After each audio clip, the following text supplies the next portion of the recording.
নমো নমঃ। আমার চ্যানেলে আপনাদের স্বাগত জানাই। আজ আমরা সূত্রের লক্ষণ সম্পর্কে জানব।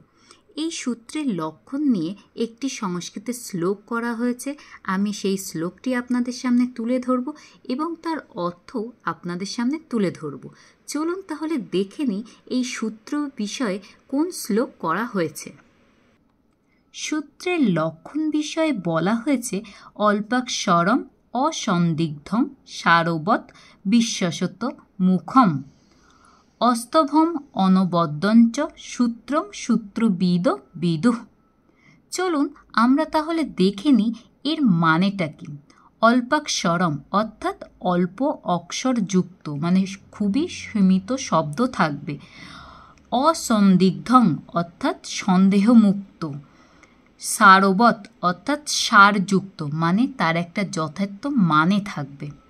বিশ্বাসত মুখম অস্তভম অনবদ্যঞ্চ সূত্রং সূত্রবিদ বিদু, অর্থাৎ সর্বত্র প্রয়োগযোগ্য এবং নির্দোষ নিয়মকেই সূত্র বলবো। তাহলে আপনারা সূত্রের লক্ষণ খুব ভালোভাবেই বুঝতে পেরেছেন আমি আশা করছি। এই রকম আরও বিভিন্ন লক্ষণ, বিভিন্ন সংজ্ঞা বা পরিভাষা, বার্তিক এইসব জানতে আমার চ্যানেলটিকে অবশ্যই ফলো করে রাখুন। আমি এই রকম আরও সংস্কৃতের ছোট ছোট বিষয়ের ওপর আপনাদের সঙ্গে আলোচনা করব। আজকের ভিডিও এত দূরই। আমার ভিডিও ভালো লাগলে অবশ্যই লাইক করবেন। ধন্যবাদ।